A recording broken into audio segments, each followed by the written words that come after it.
हाय, आपके साथ मैं हूं Surabhi Sharma. India TV YouTube channel subscribe करिए, बेल आइकन दबाएं।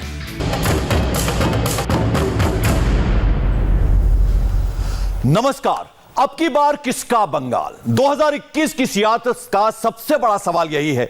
बंगाल की डायरेक्ट लड़ाई बीजेपी और तृणमूल कांग्रेस के बीच दिख रही है, जिसमें दोनों ही पार्टियों ने अपनी पूरी ताकत लगा दी है। अभी अभी कांठी में प्रधानमंत्री नरेंद्र मोदी की रैली हुई है। ममता बनर्जी व्हीलचेयर पर है, लेकिन उनके प्रचार में भी कोई कमी नहीं आई है। बंगाल में पहले राउंड का चुनाव प्रचार खत्म होने में सिर्फ 25 घंटे रह गए हैं और फर्स्ट राउंड की 30 सीटों पर मतदान शुरू होने में बस 63 घंटे।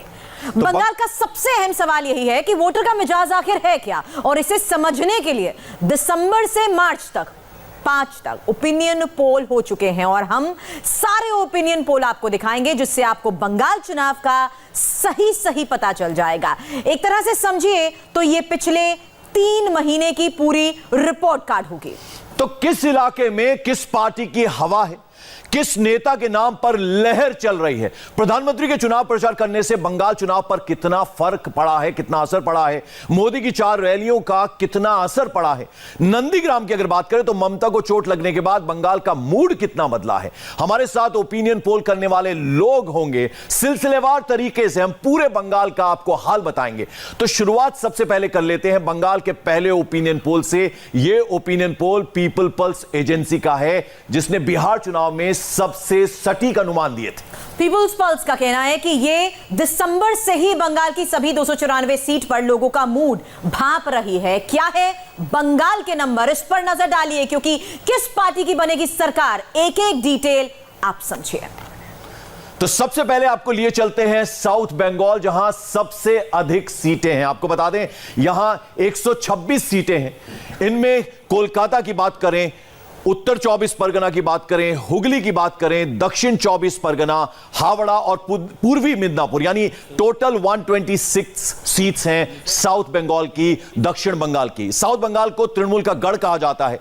2019 की मोदी लहर में भी ममता ने यह किला बचा लिया था। तो अब सबसे बड़ा सवाल यह है कि क्या 2021 में दीदी का यह फोर्ट, यह किला महफूज है? यह सबसे बड़ी बात ऐसे में जानने वाली है। तो ये हम आपको बता रहे हैं कि पहले ओपिनियन पोल का हम नंबर देख लेते हैं, इससे पहले कि हम शुरुआत करें। 126 सीटें हैं, तो ये आप देखें कि किस तरह से जो सबसे पहला ओपिनियन पोल है, पहले उस पर जरा हम नजर डाल लेते हैं।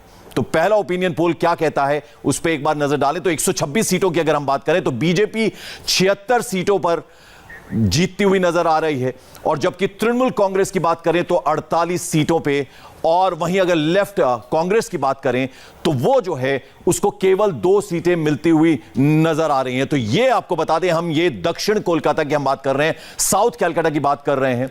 तो आप देखिए बीजेपी को 76 सीटें मिलती हुई नजर आ रही हैं 126 में से, और वहीं तृणमूल कांग्रेस की बात करें तो नंबर 2 की पोजीशन पर यहां वो नजर आ रही है, यानी 48 सीटें उनसे मिलती हुई नजर आ रही हैं। और लेफ्ट प्लस यानी लेफ्ट और कांग्रेस का जो गठबंधन है उसको 2 सीटें मिलती हुई नजर आ रही हैं। तो ये हम दक्षिण बंगाल की स्थिति आपको बता रहे हैं। जो पहला ओपिनियन पोल आया है, हम आपको बता दें पिछले 3 महीनों की अगर हम बात करें तो अलग अलग ओपिनियन पोल्स जो हैं उनका एक एक फिगर हम आपको बताने की जा रहे हैं कि ये जो पहला पीपल पल्स का जो ओपिनियन पोल है वो क्या कह रहा है। आप देख लीजिए कि बीजेपी को यहां 76 सीटें मिलती हुई नजर आ रही हैं, जबकि तृणमूल कांग्रेस 48 सीटों पर और 2 लेफ्ट और कांग्रेस को मिलती नजर आ रही हैं। तो यहां आप देखिए कि बीजेपी को एज मिलता हुआ नजर आ रहा है इस बार। ये जो पीपल पल्स का जो ओपिनियन पोल है, इसमें आप साफ तरीके से देख सकते हैं कि यहां पर इस बार बीजेपी को लीड मिलती हुई नजर आ रही है। हालांकि ये पहला ओपिनियन पोल जो है ये पीपल पल्स का है, हम आपको दिखा रहे हैं। तो अजय, ये जो हम फिगर्स दिखा रहे हैं इसमें बीजेपी लीड लेती हुई नजर आ रही है साउथ कलकत्ता के परिप्रेक्ष्य में अगर हम बात करें। पंकज, अगर इस पूरे परिप्रेक्ष्य को देखें, ये ओपिनियन पोल दरअसल दिसंबर के महीने का किया गया है,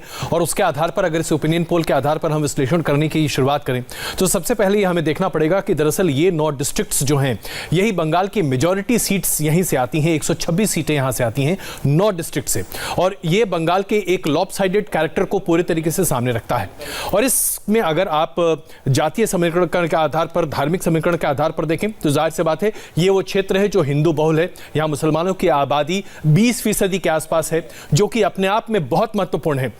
और इस इलाके में यह माना जा रहा था कि भारतीय जनता पार्टी जिस तरह से कैंपेन कर रही थी और जो 2019 के लोकसभा के चुनाव के जो रुझान सामने आए थे, जिसको अगर आप लोकसभा की सीट्स को असेंबली में प्रोजेक्ट कर देखें तो शायद ये तस्वीर बनती हुई दिखाई दे रही है। और लेकिन क्या ये वास्तविकता है? साउथ कैलकाटा की अगर हम बात करें तो ये हम जो दिखा रहे हैं, यानी मोदी उस वक्त तक नहीं रैली शुरुआत किए थे, तो ये उससे पहले की फिगर्स हम दिखा रहे हैं। बिल्कुल, ये दरअसल अगर आप देखें तो जो ओपिनियन पोल है उसका अगर बेस अगर आप मुझसे पूछे तो मुझे ऐसा लगता है कि ये 2019 के लोकसभा के चुनावों के बेस को लेते हुए ये ओपिनियन पोल सामने रखा गया है और लोगों का शायद मत भी और रुझान भी उसी बिल्कुल। चलिए आप चलते हैं, हम साउथ कैलकाटा से चलते हैं जंगल महल की तरफ। यहां की अगर हम बात करें तो जंगल महल का अगर हम बात करें तो यहां पर 42 सीटें हैं और इधर आप देखिए कि बीजेपी को 35 सीटें मिलती हुई नजर आ रही हैं। यह भी पहला ओपिनियन पोल है और जबकि तृणमूल कांग्रेस को 7 सीटें मिलती हुई जा रही है और यहां खाता खुलता नजर नहीं आ रहा है लेफ्ट और कांग्रेस का, तो यह बड़ी बात है। बीजेपी जंगल महल जो इलाका है यहां पर भी लीड लेती हुई नजर आ रही है। साफ साफ आप देखें कि 35 नंबर जो है वो बीजेपी का नजर आ रहा है। अजय, जंगल महल की अगर जंगल महल की बात अगर आप करें तो यहां पर पुरुलिया, वेस्ट मिदनापुर, ईस्ट मिदनापुर, बांकुरा और झारग्राम, ये तमाम वो इलाके हैं जो जंगल महल में आती हैं। इससे जो महत्वपूर्ण बात यहां पर यह है कि ये ट्राइबल इलाका है, प्रमुखतः यहां पर ट्राइबल पॉपुलेशन सबसे डोमिनेंट है। 2017 से लगातार, या यूं कहें कि 2016 के चुनाव के बाद से लगातार भारतीय जनता पार्टी इस क्षेत्र में अपने आप को एक बड़ी ताकत के तौर पर उभारने की कोशिश कर रही है। यहां उपेक्षा की काफी तस्वीरें सामने आती हैं। सरकारी योजनाओं का प्रभाव यहां बहुत कम दिखाई देता है। ममता बनर्जी की तरफ से भी और उनकी सरकार की तरफ से भी यहां इस क्षेत्र में तरक्की बहुत कम हुई है, गरीबी बहुत ज्यादा है और ये वो पोटेंशियल गैप है जहां पर संघ परिवार की तरफ से आदिवासी कल्याण योजना को बड़े पैमाने पर कार्यान्वित करने की कोशिश की गई है। इसका फायदा अगर भारतीय जनता पार्टी को मिलता है तो वाकई में ये गेम टर्नर होगा। लेकिन मेरा एक सवाल यहाँ अजय आपसे है, क्योंकि कुर्मी और आदिवासी वोटर्स का सबसे ज्यादा यहाँ पर प्रभाव है, लेकिन उससे पहले अगर आप देखिए तो लेफ्ट के लिए बहुत बड़ा झटका है जो हमेशा से यहाँ पर पहले फोकस करती भी रही है। सुरभि, आपने बड़ा महत्वपूर्ण सवाल पूछा। यहाँ पर एक जमाने में लेफ्ट का यूं कहें कि बस स्तुति बोलती थी और वो इसलिए क्योंकि गरीबी बहुत ज़्यादा थी। यहाँ पर ज़मीनों का अधिकार और आधिपत्य बहुत ही अमीर लोगों के और चुनिंदा लोगों के हाथ में था। आम लोगों के पास चूंकि रोजगार का कोई मुहैया नहीं था, कोई जरिया नहीं था, तो इसलिए आम लोग आमतौर पर वामपंथियों की विचारधारा से जुड़ते हुए नक्सली मूवमेंट से अपने आप को जोड़कर देखते थे। लेकिन जैसे जैसे मुंहभंग होने लगा और विकास न मिलने लगा, लोगों को इस बात की समझ होने लगी कि तृणमूल कांग्रेस के अलावा और कोई विकल्प नहीं है। लेकिन वामपंथ की सरकार जाने के बाद भी तृणमूल कांग्रेस ने वो ध्यान नहीं दिया जिसकी आवश्यकता इस क्षेत्र को है। बिल्कुल, और हमारे साथ जूही बिस्वास जुड़ गए हैं, टीएमसी की प्रवक्ता। जूही, बहुत बहुत स्वागत है आपका इंडिया टीवी पर। अभी हम ओपिनियन पोल दिखा रहे हैं जिसमें साफ ये नजर आ रहा है कि साउथ कैलकाटा की हमने बात की, साउथ कोलकाता की और जंगल महल इलाके की बात की, तो यहां सीधे सीधे बीजेपी को लीड मिलती नजर आ रही है। नंबर्स ये बता रहे हैं जूही। जी, पहले तो मैं आपको शुक्रिया अदा करूं। पहले मैं आपको बोल दूं कि ये साउथ बंगाल है, साउथ कलकत्ता नहीं है। कलकत्ता तो हमारे सिटी है, हमारे शहर है, राजधानी है। आप जो बोल रहे हैं साउथ बंगाल की ओपिनियन पोल के बारे में बोल रहे हैं। हाँ, साउथ वेस्ट बंगाल। तो साउथ बंगाल के बारे में जब आप बोल रहे हैं तो यहाँ पर जो आप बोल रहे हैं कि पुरुलिया, बांकुरा और मिदनापुर की जो सीट के और झारग्राम के जो सीट के बारे में आप बोल रहे हैं, देखिए पहले बात तो हम बोलेंगे कि ओपिनियन पोल किस आधार में आप लोग बनाया है, कैसे इसमें कितना सच्चाई है, कितना ये तो ये एक बहुत बड़ा हिट होते जा रहा है या तो पूरा मिस गेम होते जा रहा है। ओपिनियन पोल के साथ ग्राउंड के कोई ग्राउंड का जो रियलिटी है उनका उसका मिलता जुलता नजर नहीं आता है। जूही जी, तो मैं क्षमा चाहता हूं, मैं आपको बीच में रोक रहा हूं, थोड़ा सा संशोधित करना चाहूंगा। पंकज, जिस ओपिनियन पोल का जिक्र कर रहे हैं ये ओपिनियन पोल पीपल्स पल्स के द्वारा किया गया है। ये ओपिनियन पोल दिसंबर के महीने का ओपिनियन पोल है। हम सिलसिलेवार तरीके से तमाम ओपिनियन पोल आपके सामने प्रस्तुत कर रहे हैं। इस ओपिनियन पोल के आधार पर यह कहा जा रहा है कि साउथ बंगाल और उसके साथ साथ जंगल बहाल इलाके में तृणमूल कांग्रेस को धक्का लग सकता है। Please continue.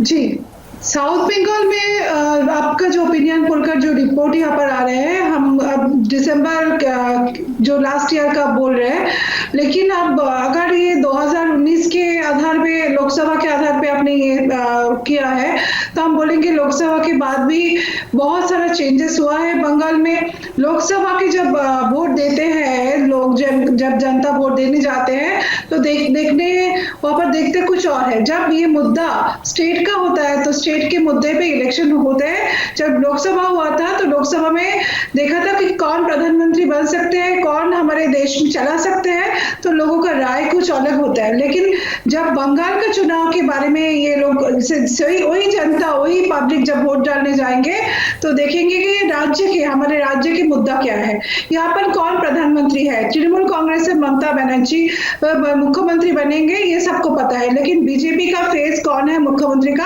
आज तक किसी को पता नहीं चला है। 6-7 कैंडिडेट के बारे में ये लोग बोल रहे हैं जो मुख्यमंत्री बन सकते हैं, लेकिन एक भी फेस जूही जी, इसमें कोई शक नहीं है कि आप जो मुद्दा उठा रही हैं वो अपने आप में मायने रखता है, लेकिन जरा ये समझाइए हमारे दर्शकों को क्या। जूही जी, मैं क्षमा चाहता हूं, मैं बीच में आपके सामने एक सवाल रखना चाहता हूं। बीजेपी की तरफ से साफ नहीं हुआ है अभी। जूही जी, इन लोगों का कैंडिडेट का लिस्ट भी सामने नहीं आया है। 294 जो कैंडिडेट का लिस्ट बीजेपी आज तक बंगाल में निकल नहीं जूही जी, पा रहा है। अगर मैं आपसे एक सवाल पूछना चाहूंगा, जूही जी प्लीज, के लिए तो जूही जी, मुख्यमंत्री कौन बनेगा, कौन से इश्यूज में लड़ाई होंगे वो सारे मुझे लगता है जूही जी आप शायद आप हमारी आवाज नहीं सुन पा रहे। एक और मेहमान का परिचय करवा दूं। जूही, आपको जरा यहां रोकना चाहेंगे। बप्पा चटर्जी हमारे साथ बीजेपी प्रवक्ता भी जुड़ गए हैं।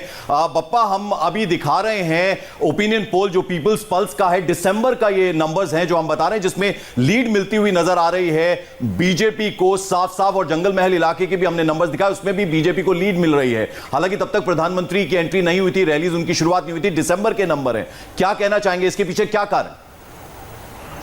जी, एकदम कारण यही है कि तृणमूल सरकार की जो अत्याचार है, महिलाओं पे जो अत्याचार है, प्लस जंगल महल क्षेत्र में जो डेवलपमेंट ओरिएंटेड बात थी, जो उन्होंने वायदा किया था वो एक भी पूरा नहीं किया। जंगल महल का पानी का अवस्था, बेकारी समस्या, वहां पर देखिए आज भी एसएससी के जो एग्जाम पास किए हुए लड़के हैं उन लोगों को नौकरी नहीं मिल रहे हैं।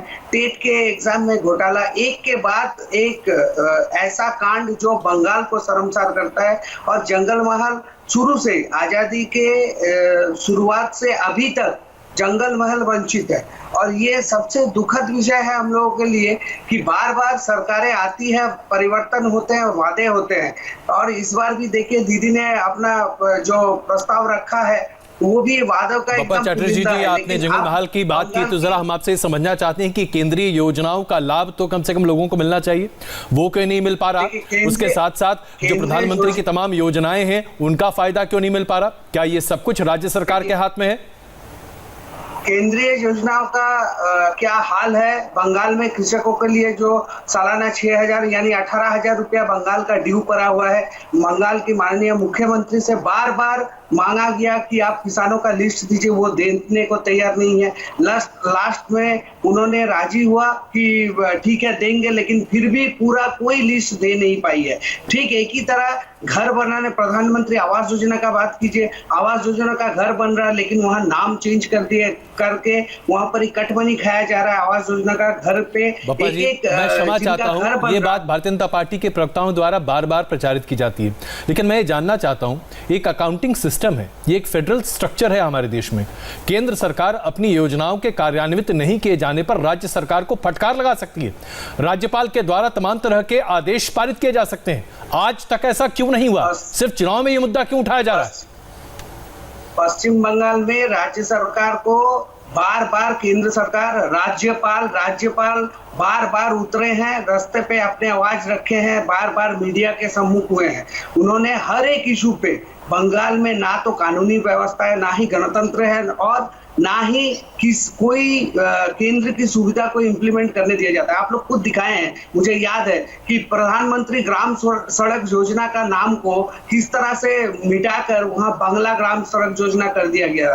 अर्थात बंगाल में जो पूरा स्ट्रक्चर है वो पूरी तरह से माननीय दीदी का ये सोच बैठ गया है कि ये बंगाल एक अलग देश है। जूही जी आपका जवाब देना चाहती हैं सुरभि? अच्छा, एक छोटे से ब्रेक के लिए हमें यहाँ पर रोकना है। ये बहस इस तरह से जारी रहेगी क्योंकि तमाम ऐसे मुद्दे हैं जिस पर चर्चा होनी जरूरी है, लेकिन जरूरी है लोगों की राय जानना भी। इसलिए पहले ओपिनियन पोल में हमने अभी 2 इलाकों के ही आंकड़े दिखाए हैं, अभी 126 सीटों की डिटेल्स आनी बाकी है।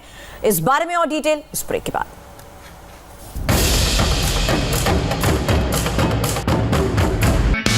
Hi, I am Surabhi Sharma. खबरों से अपडेट रहने के लिए India TV YouTube channel subscribe करिए, साथ में बेल आइकन जरूर दबाएं। जुड़े रहें इंडिया टीवी के साथ।